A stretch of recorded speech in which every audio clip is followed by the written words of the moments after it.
Ma Juchuan is an expert in feng shui and a researcher of underground burials.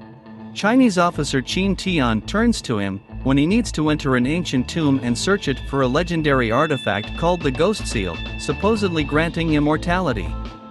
Qin Tian works for the Japanese invaders, and Juchuan is not eager to help him, but after Ma's fellow student and his teacher are taken hostage, he is forced to agree to lead the expedition.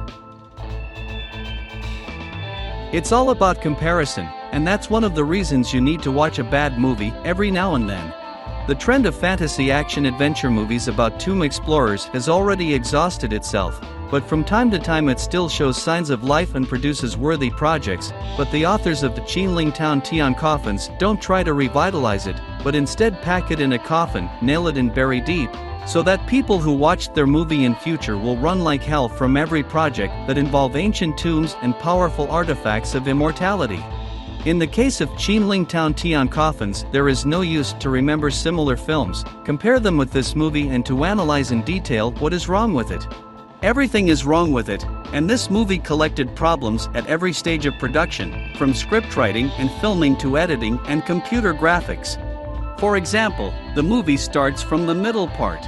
Ma Juchuan, Qin Tian and other members of the expedition are already inside the tomb, and how they got there will be told to us only later through flashbacks.